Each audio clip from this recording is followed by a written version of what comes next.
ሰላም ጤና ይስጥልኝ ተመልካቾቻችን ከትግራይ ቴሌቪዥን የሚተላለፍላችሁ የዕለቱ የአማርኛ ቋንቋ ዜናችን ጀምሯል። ማሌት ጸጋይ ዜናዎቹ በመምራት አብሬያችሁ ቆያለሁ። ቀዳሚ ወዳደረግነው ዜና እናልፋለን። የላቀ ደረጃ ላይ ደርሰው የነበረው የትግራይ ጤና ስርዓት ባለፉት 5 ዓመታት በነበረው አውዳሚ ጦርነት ዘርፉ ወደ ኋላ እንዲጎተት አድርጎታል ሲሉ ያነጋገርናቸው የጤና ባለሙያዎች ገለጹም። ይህ እንዳይበቃም አሁን ችግሩ ተባብሶ የኢትዮጵያ መንግስት በየጊዜው በትግራይ እያደረገው ያለው የመድኃኒትና የበጀት ክልከላ ዘርፉ ዳግም እንዳይንሰራራና የጤና ባለሙያዎች ችግር ላይ እንዲወድቅ አድርጎት ይገኛል ሲሉም ገልጿል። ሙሉ ብራንድ አርጌ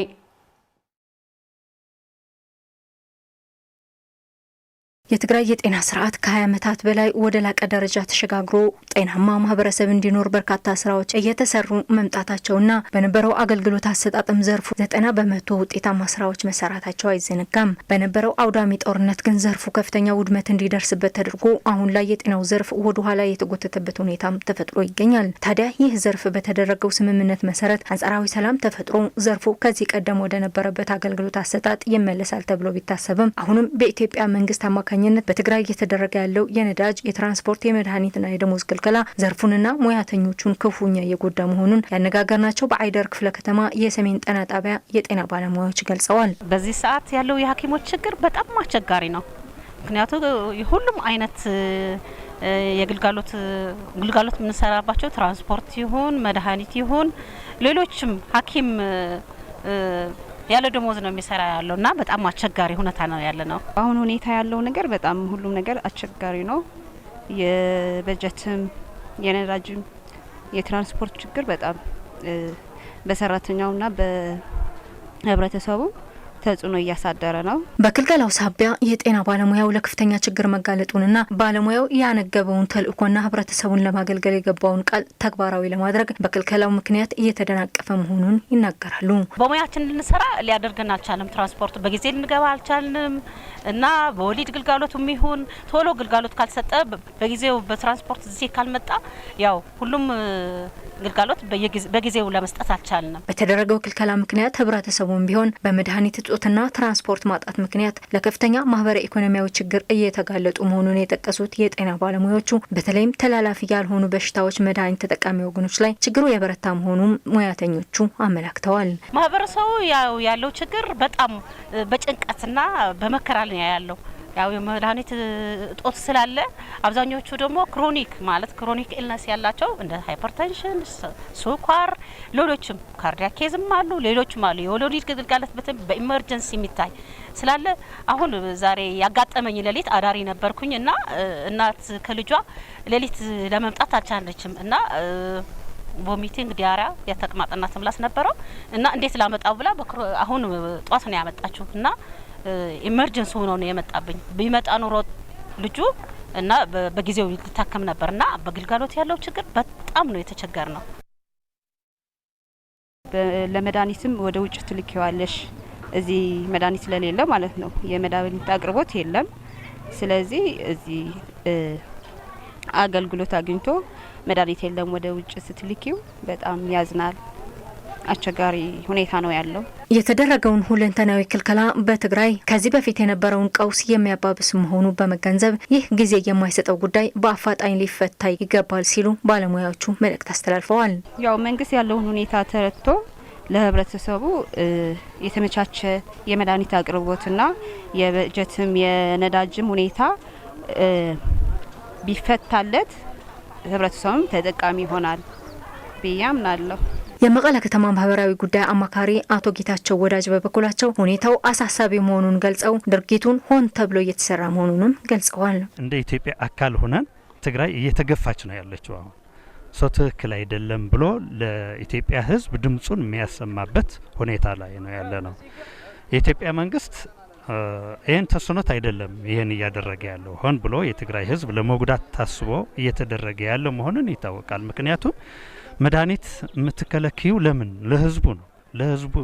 ለህዝቡ ግልጋሎት የሚውል መድኃኒት የሚከለከልበት ህዝቡ እንቅስቃሴ እንዳያደርግ ነዳጅ የሚከለከልበት መንግስት ሰራተኛ ስራውን በአግባቡ እንዳይሰራ ደሞዝን በወቅቱ እንዳያገኝ የሚከለከልበት ሁኔታ ነው ያለ ነው። በመሆኑም ሁሉንም የፕሪቶሪያው ስምምነት አደራዳሪ አካላት በትግራይ ያለውን ችግር በአጽንኦት በማየት ሊሰሩበት ይገባልም ብለዋል።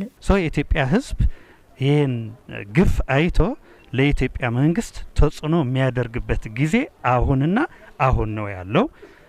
ልብ ማድረግ መቻል አለበት። ይህን የሚከታተሉ አደራዳሪ አካሎችም አሉ። አደራዳሪ አካሎች የትግራይ ህዝብ እየተገፋ ነው ያለው። በሁሉም ነገር እየተገፋ እየተሰቃየ ያው የጽንሰቱ አንድ አካል ሆኖ እየተሄደ ነው ያለው። ዝም ብለው ነው ያዩት ያሉት። ምን እስከሚሆን እየጠበቁ እንዳሉ አይገባኝም። የኢትዮጵያ መንግስት በትግራይ ህዝብ ላይ እያደረገው ያለው ሁለንተናዊ ክልከላ በዋነኝነት በትግራይ ሴቶች ላይ ከፍተኛ የማህበራዊና ኢኮኖሚያዊ ቀውስ እያስከተለ መሆኑን በመቀለ ከተማ በተለያዩ ተቋማት የሚንቀሳቀሱ የሴቶች ማህበር አመራሮች ገለጹ። የኢየሩሳሌም ገብረመድህን ዘገባ ፍሬወት ወልደመድህን።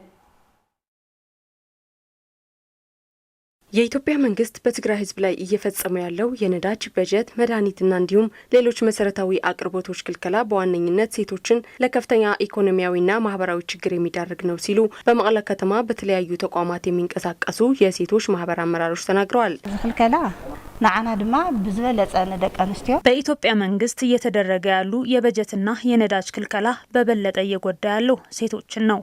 ይህም በኢኮኖሚያዊ ማህበራዊና ሌሎች ዘርፎች በቀዳሚነት ተጠቂ አድርጎናል። በባንኮች እንኳን ብንመለከት 500 እንኳን ማውጣት የማንችልበት ሁኔታ ላይ ነው የደረስ ነው።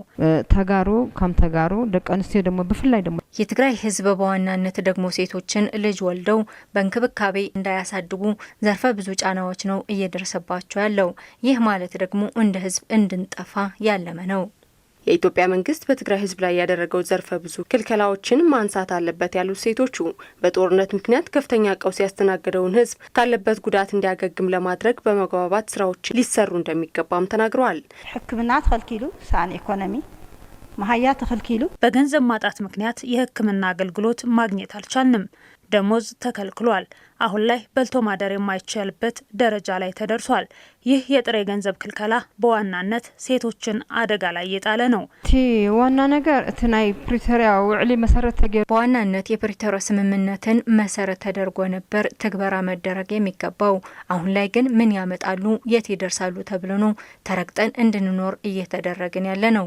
ስለዚህ ይህ ጉዳይ የዓለም ማህበረሰብ አውቆት ትግራይ ማግኘት የሚገባትን ነገር እንድታገኝ ተጽዕኖ መፍጠር ይገባል። በትግራይ በነበረው ጄኖሳይዳዊ ጦርነት በሴቶች ላይ የደረሰው ሁለንተናዊ ጥቃትና ያሳረፈው ጠባሳ ሳይሽር አሁንም ወደ ጉዳት የሚወስዱ እንቅስቃሴዎችና እየተደረገ ያለው ክልከላ ተቀባይነት እንደሌለው አስተያየታቸውን የሰጡ ሴቶች ያስረዳሉ።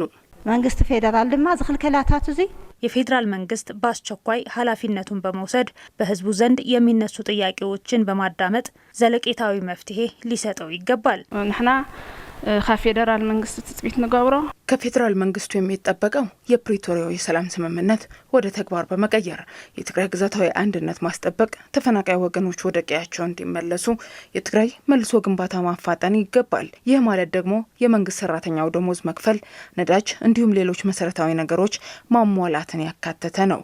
ስለዚህ ይህ መፈጸም አለበት።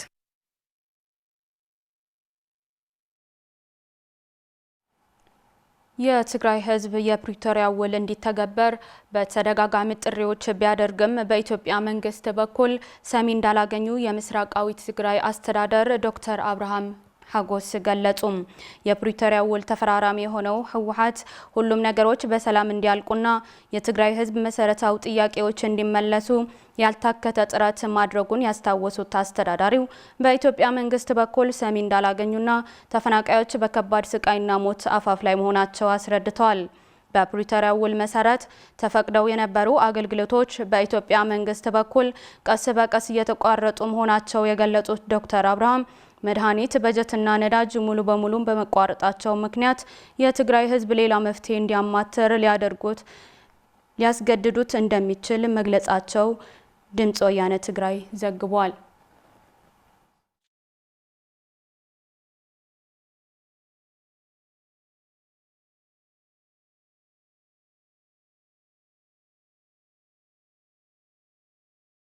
ዜናዎቻችን እየቀጠሉ ናቸው ተመልካቾቻችን።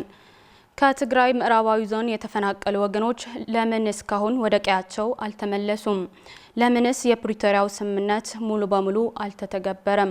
የኢትዮጵያ መንግስት በምዕራብ ትግራይ ህዝብ ላይ መከራና ስቃይ ከባድ በደል እየፈጸመ ነው ሲሉ የራያ አላማጣ ከተማ ነዋሪዎች ገለጹ።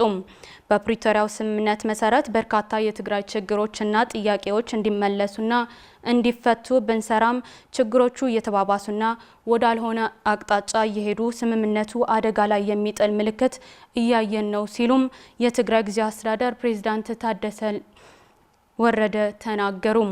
ፕሬዝዳንቱ አክለውም አከራካሪ የሚባል የትግራይ መሬት የለም፣ ይህም የማይታለፍ ቀይ መስመር መሆኑም ሁሉም ሊያውቀው ይገባልም ብለዋል። ታደሰ ልጅአለም በትንታኔ ተመልክቶታል።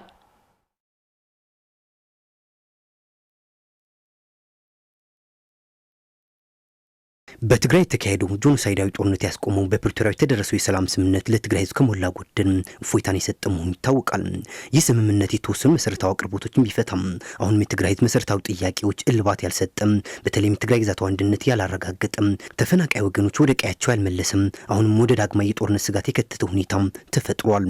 ከሰሞኑ በፕሬዝዳንት ሌተናንት ጀነራል ታደሰ ወረደ የተመራው የትግራይ ጊዜያዊ አስተዳደር ልዑክ ከአላማጣ ከተማና ከራያ አላማጣ አካባቢዎች ለ3 ዓመታት በኮማንድ ፖስት ስር ከነበሩ የከተማ ነዋሪዎችና አስተዳደሮች በተወያዩበት ወቅት እነዚህ ሁኔታዎች በህዝቡ በስፋት የተነሱ ጥያቄዎች ነበሩ።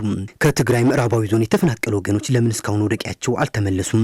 ለምን የፕሪቶሪያው ስምምነት ሙሉ በሙሉ አልተተገበረም? የኢትዮጵያ መንግስት በምዕራብ ትግራይ ህዝብ ላይ መከራና ስቃይ ከባድ በደል እየፈጸመ ነው ሲሉ የራያ አላማጣ ከተማና የራያ ከተማ ገጠር ወረዳ ነዋሪሁም የወገናቸውን የምዕራብ ትግራይ ህዝብ ስቃይ ድምጽ ሆነዋል። እቲ ጄኖሳይድ ብዘይ ጥይት ሰብ እናተወደ እዩ ዘሎሞ ከም ህዝቢ ከም ትግራይ ረብዒ ትግራይ ረኪብናስ ታይና ንገብር ኣለና ሰላም ሰላም ሰላም ሰላም ድሕር እምቢሉ ትናይ መጨረሻ መወዳእታሲ አሁንም ድጋሜ ያለ ጥይት ጄኖሳይድ እየተፈጸመብን ያለው በረሃብ በመድኃኒት እጦት ህዝቡ እያለቀና እየሞተ ነው። ካልሆነ ለምንድነው ወደ ተግባር የማይገባው? ሩቡን የትግራይ መሬት አስረክበን ምንድነው እያደረግን ያለነው? ሰላም ሰላም ሰላም በሰላም መፍታት ካልተቻለስ ህዝቡ እስኪያልቅ ቁጭ ብለን ማየት አለብን? ዝብል ወልዕለ ህዝብና ብምዕራብ ትግራይ እንህድር ኣለናዮ ብሽረ እንህድር ኣለናዮ ያ ረባል ዓለምን ሰብ ዝብላ ተወሰደ ኮይ በጅብና በአራዊት እየተበላ ያለ ህዝባችን ለምንድነው ወደ ቀዬው የማይመለሰው? በምዕራብ ትግራይ በሽረ መጠለያ ጣቢያ የምናየው ሰቆቃ ችግርና መከራ መች ነው የሚፈታው? ሰው በአራዊት የሚበላበት ዘመን መጣ። እናንተስ ለምንድነው ዝም ብላችሁ የምታዩት? አሁንም አልረፈደም። ወገኖቻችን ወደ ቀያቸው መልሷቸው። አደራ አደራ አደራ ህዝቡን አታሰቃዩ። በፉሊ ተጎዲና ኢና ማህበራዊ፣ ፖለቲካዊ፣ ኢኮኖሚካሊ በስነ ልቦና በልዩ ተጎድተናል። በኢኮኖሚ በስነ ልቦና ብዙ ችግር ደርሶብናል። አካባቢያችን ቦርደር እንደመሆኑ መጠን መንግስት በልዩ ሊያየን ይገባል የሚል ጥያቄ ነው ያለኝ። የትግራይ ግዛት አከራካሪ አይደለም፣ በህገ መንግስቱ በግልጽ የተቀመጠ ነው ያሉት ተሳታፊዎቹም የትግራይ ህዝብ ሉዓላዊ ግዛት መከበር እንዳለበትም አጽንኦት ሰጥተው ተናግረዋል። ሊገርካ እናተቀጥቀጥካ ብዕጽዋይ ክባይ በረሃብ ብጥሜት እናተቀመጥካ ከመገርካ ይፍንበሪ ለምንድነው እየተቀጠቀጥን የምንኖረው? እንዴት ነው በከበባና ክልከላ በረሃብ መኖር የሚቻለው? አስቸኳይ መፍትሄ የማይደረግበት የትግራይ ህዝብ ያለ ጦርነት እያለቀ ነው ያለው። እዚ ምዕራብ ድበሃል ህዝብስ አይ ትግራዋይ ደዩ አታታዩኹም ትገብሩለኹም መራሕትና። የትግራይ ምዕራባዊ ዞን ህዝብ ትግራዋይ አይደለም ወይ? አሁን እኮ 6ኛ ክረምት መጥቷል። ትናንት በረሃብ አልቆ ንብረቱ ተዘርፎ ብዙ ስቃይ አሳልፏል።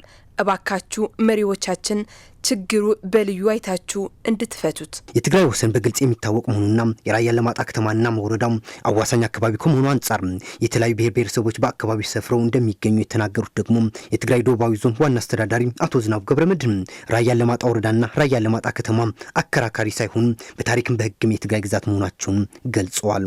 የትግራይ መሰረታዊ ችግር የሚፈታው የውስጥ አቅም በማጠናከርና እንደ ህዝብ ዝግጁ ስንሆን ነው ሲሉ የትግራይ ደቡባዊ ዞን ዋና አስተዳዳሪ አቶ ዝናቡ ገብረመድህን ተናግረዋል። የትግራይ ዋና አጀንዳ መሆን ያለበትም በተለይም ያለው የተፈጥሮ ሀብት ጸጋ በመጠቀም ወደ ልማት በመቀየር ትኩረት አድርገን ልንሰራ ይገባል። ይህ ሲሆን ሁላችን በጋራና በአንድነት ስንቆም ነው ብሏል።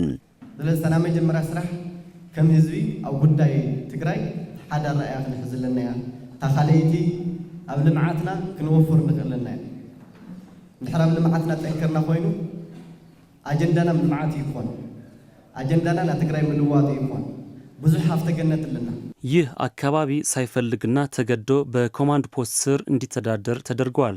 አንድነታችን ካላጠናከርንም መሰረታዊ ጥያቄዎች ልንፈታ አንችልም። የልማት ስራዎቻችንም በሰላም ማከናወን አንችልም። ስለዚህ እነዚህ ችግሮችን ሊፈቱ ከሆነ በጋራ ልንቆምና ልንሰራ ይገባል። ከጫፍ እስከ ጫፍ ያለው ህዝብ በትግራይ ጉዳይ በትግራይ አጀንዳ የማይደራደርና ህዝብ ነው ያለን። ይህ ማሳያ ደግሞ በማንነቱና በትግራዋይነቱ የማይደራደር እንደ ማሳያ ልንወስድ የምንችለው የደቡብ ህዝብ ብሎም ያላማጣና የአካባቢ ህዝብ ልንወስደው እንችላለን። አሁን ያሉ ችግሮችን እንዲፈቱና እንደ ህዝብ ልንቀጥል ከሆነ ከውስጥ ስንሰራና ስንታገል ነው። የትግራይ ዋና አጀንዳ መሆን ያለበትም ያሉትን የተፈጥሮ ሀብት ጸጋ በመጠቀም ወደ ልማት መቀየርና ኢኮኖሚያችንም ማሳካት ስንችል እንደ ትግራይ ሁልጊዜ ዝግጁ ልንሆን ይገባል ባይ ነኝ። በህዝቡ ምን ያደረጋችሁ ነው ተብሎ የተጠየቁት የትግራይ ግዛታዊ አንድነት ማስመለስ፣ ተፈናቃዮች ወደ ቀያቸው መመለስና ሌሎች አሁን ላይ አንዣቦ ያሉ ችግሮች በሚመለከት ጥያቄ ቀረበላቸው። የትግራይ ጊዜያዊ አስተዳደር ፕሬዝዳንት ታደሰ ወረደ የትግራይ ህዝብ ሁልጊዜ አንድ የሚያደርገው ነገር ቢኖር የትግራይ ግዛታዊ አንድነት ማረጋገጥና የተፈናቀሉ ወገኖች ወደ ቀያቸው መመለስ የማይደራደሩበት ጉዳይ መሆኑን አስምረውበታል። ፕሬዝዳንቱ አክለው ትግራይ ከጦርነት በፊት ወደ ነበረችበት ቁመና ለመመለስ የሁሉም ትግራዊ አጀንዳ ነው ያሉ ሲሆን አከራካሪ የሚባል የትግራይ መሬት የለም፣ ይህም የማይታለፍ ቀይ መስመር መሆኑን ሁሉም ሊያውቀው ይገባል ብለዋል። መስዋዕት ዝሓተና ከም ዘይኮን ጌርካ ክውዳሉ ብሰላማዊ ፖለቲካዊ መንገዲ ተዘየሎ ግን ዋይ ሙኣቢና ይንበው ታይዳ ክንገብር ኢልካ ዝግደፍ ከም ዘይኮነ ኣብ ግምተውቱ ሕዚ ምዕራብ ትግራይ ኢልኩም ዝሓተትኩም ተመዛበልቲ ኢልኩም ዝሓተትኩም ሕዚ ዘላ ናይ ትግራይ ናይቲ ግዜያዊ ምምሕዳር እውን ኣንፈት እዚያ ግድም ክምለስ ዘለዎ እዩ። መላእ ትግራይ ድማ መላእ ትግራዋይ ድማ ኣብዚኣ ክስለፍ ኣለዎ በብዘልዮ አንዱ አስሮ ያዘን ገመድ ሉዓላዊነታችን ማስከበርና ህዝባችንን መመለስ ነው። ይህ ደግሞ ለድርድር የማይቀርብ የማይታለፍ ቀይ መስመርና ቀዳሚ ጉዳያችን ነው። በችግር ላይ ያለው ህዝባችን ወደ ቀዬው እንድንመልሰው ነው የሚፈልገው። የደቡብ ትግራይ ህዝብ በራያ ላይ ተፈናቃዮች መመለስ እንዳለባቸውና ሉዓላዊነታችን ማስከበር እንዳለብን ማወቅ ይገባችኋል። አንድ የሚያደርገንና በጋራ እንድንቆም ሊያደርገን የሚችለውም የህልውናችን ጉዳይና የተፈናቃዮች ጉዳይ በምንም የማንቀይረውና የማንደራደርበት ጉዳይ መሆኑ ሁሉም ሊያውቅ ይገባል። አንድነታችን አሁን ላለው ስድስተኛ ክረምት ችግር የሁሉም ትግራዋይ ዋነኛ ጥያቄ ሉዓላዊነታችን ማስመለስና ተፈናቃዮችን መመለስ ግድ ይላል። አከራካሪ የሚባል የትግራይ መሬት የለም፣ ቀጣይም አይኖርም። በፕሪቶሪያው ስምምነት መሰረት በርካታ የትግራይ ችግሮችና ጥያቄዎች እንዲመለሱና እንዲፈቱ ብንሰራም ችግሮቹ እየተባባሱና ወዳልሆነ አቅጣጫ እየሄዱና ስምምነቱ አደጋ ላይ የሚጥል ምልክት እያየን ነው ያሉት ፕሬዝዳንት ታደሰም አሁንም አልረፈደም፣ ስምምነቱ ተግባራዊ ማድረግ ቀዳሚ ስራ ሊሆን ይገባል ሲሉም ፕሬዝዳንቱም አስገንዝበዋል። የትግራይ ጥያቄዎች በፕሪቶሪያው ስምምነት መሰረት እስኪመለሱም በትዕግስት እየጠበቅን ነው፣ ነገር ግን ለሰላም ሲባል ብዙ ፈተናዎች እያጋጠሙ ነው ሲሉም አክለዋል። በቃ ተገዲና ክንአቶ እንድሕር ኮይና ብምክንያት ሉዓላውነትና ብምክንያት ተማዛበልትና ናይ ምምላስ ሕቶ እዩ ከም ዘለና ኢና ክንፀንዕ ከም ዘይንኽእል ፍሉጥ እዩ።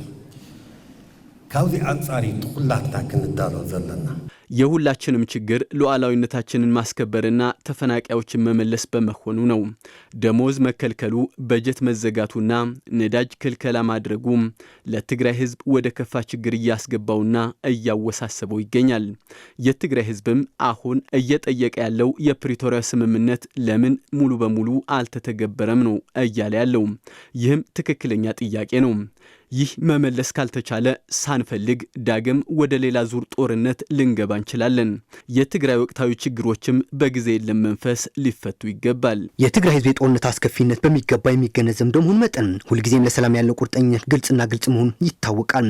ይሁንና ከቅርብ ጊዜያት ወዲህ በፕሪቶሪያ ሰላም ስምምነት የቆሙ ደም አፋሳሽ ጦርነት ወዲህ የኢትዮጵያ መንግስት በጣለው የበጀትና የተለያዩ ክልከላዎች ተከትሎ ዳግም ወደ ጦርነት እንገባ ይሆን የሚል ስጋት በበርካቶች ላይ ስጋት መፍጠሩም ይታወቃል።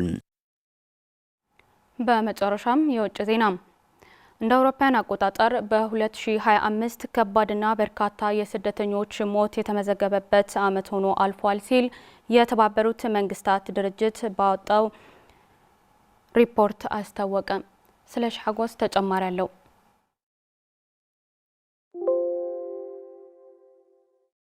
የተባበሩት መንግስታት ድርጅት ባለፈው ረቡዕ ዕለት ይፋ ባደረገው መረጃ እንደ አውሮፓውያን አቆጣጠር በ2025 ዓመተ ምህረት ከባድና በርካታ የስደተኞች ሞት የተመዘገበበት ዓመት መሆኑን አስታውቋል።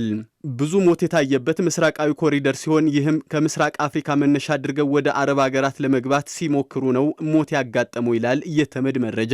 በተባበሩት መንግስታት ድርጅት ዓለም አቀፍ የስደተኞች ድርጅት IOM እንዳለው በምስራቅ ኮሪደር አድርገው በቀይ ባህር በኩል ወደ አረብ ሀገራት ለመግባት የሚሞክሩ ስደተኞች በአሃዝ በርካታ መሆናቸውንና ከነሱም ውስጥ ደብዛቸው የጠፉ በእጥፍ የጨመረ መሆኑን አስረድቷል። በቀይ ባህር መስመር ላይ ያጋጠመው የስደተኞች ደብዛ መጥፋት በ922 እጥፍ መጨመሩን የገለጸው የዓለም አቀፍ ስደተኞች ድርጅት ኢትዮጵያን ጨምሮ ከሶማሊያና ከሌሎች ጎረቤት ሀገራት በየዓመቱ በ10 ሺዎች የሚቆጠሩ ስደተኞች ጅቡቲንና የመንን አልፈው ወደ አረብ ለመግባት እንደሚሞክሩ አስረድቷል። ስደተኞች ስራ ፍለጋ ወደ አረብ ሰርጥ ለመግባት የሚጠቀሙባቸው ጅቡቲና የመን ላይ የሚያጋጥሟቸው ፈተናዎች ብዙ መሰናክል የበዛበት መሆኑን በሰጠው መረጃ አመልክቷል። ስደተኞቹ በርከት ላሉ ጊዜያት በየመን እንደሚቆዩና በእስርና በሚደርስባቸው ስቃይ ህይወታቸው የሚያልፈው በርካቶች መሆናቸውን ገልጿል። በየመን ያለው ከባድ ችግር በመረዳት ወደ ሀገራቸው መመለስ የሚፈልጉ ስደተኞች ቁጥርም ቀላል የማይባል መሆኑን ነው የዓለም አቀፍ ስደተኞች ድርጅት IOM ያሰፈረው። የመን ራሷ ለ10 ዓመታት ያህል በርስ በርስ ጦርነት የቆየች በመሆኗ የማቀቀች ስትሆን ከምስራቅ አፍሪካ ወደ አረብ ሰርጥ ለመሻገር ስደተኞች ተመራጭ እንዳደረጓት ይገልጻል። በየመን ለተለያዩ አስከፊ የኑሮ ቀውስ የተጋለጡት አብዛኞቹ ኢትዮጵያውያን መሆናቸው የሚገልጸው የዓለም አቀፍ ስደተኞች ድርጅት ሪፖርት IOM ይህም የእርስ በርስ ጦርነትና ስራ አጥነት ምክንያት ያባባሰው ስለመሆኑ ይገልጻል። የዓለም አቀፍ ስደተኞች ድርጅት በየቀኑ እያጋጠመ ያለው አደጋን ለመከላከል ከጅቡቲ መንግስት ጋር እየተወያየ መሆኑን በመግለጽ መተላለፊያ መንገዱ ዋስትናው ተጠብቆ ስደተኞች ህይወታቸው የሚያተርፉበት ሁኔታ እንዲኖር እንደሚሰራም ጠቁሟል። ድርጅቱ እንደገለጸው በ2025 ዓ.ም ብቻ ወደ አውሮፓ ሀገራት ለመሻገር ሲሉ 8000 የሚሆኑ ወገኖች ደብዛቸው ጠፍቷል። ይህ ማለት ደግሞ በአማካይ በየቀኑ 21 ሰዎች እንደሚሞቱ ነው መረጃው የሚያመላክተው። አደገኛ የሆነውን ቀይ ባህርና በረሃዎቹን ተጠቅመው ለማለፍ በሚደረገው የስደት ጉዞ አሁንም የስደተኞች ቁጥር እየጨመረ መሆኑንና መፍትሄ የማይበጅለት ከሆነ የሟቾች ቁጥር በከፍተኛ ደረጃ ሊጨምር እንደሚችል በመጥቀስ አስጠንቅቋል። ይህ በእንዲህ እንዳለ የአውሮፓ ህብረት አሳሳቢ የሆነ የስደተኞች አመላለስ ይፋ አድርጓል። ለህገወጥ ስደተኞች መቅጫ የሚሆን እስር ቤት እንዲገነባ ያጸደቀ ሲሆን ውሳኔው በአውሮፓ ሀገራት መካከል መከፋፈል መፍጠሩን አፍሪካ ኒውስ ዘግቧል። የአውሮፓ ህብረት ፓርላማ ውሳኔን ለማጽደቅ ድምጽ ያሰማ ሲሆን በ389 ድጋፍ በ206 ተቃውሞ ውሳኔውን ማጽደቁን የተገለጸ ሲሆን በጉዳዩ ላይ ከአባል ሀገራት ጋር ተጨማሪ ውይይት እንደሚደረግበት አመልክቷል። የሚገነባው እስር ቤት ከአውሮፓ ውጭ እንደሚሆን የተገለጸ ሲሆን ጥገኝነት ጠይቀው ተቀባይነት ያላገኙ ስደተኞች ማሰሪያ እንደሚሆንም ነው እየተገለጸ የሚገኘው። የሰብአዊ መብት ተሟጋች ድርጅቶችም የአውሮፓ ህብረት ፓርላማ ውሳኔን በመቃወም ላይ ይገኛሉ።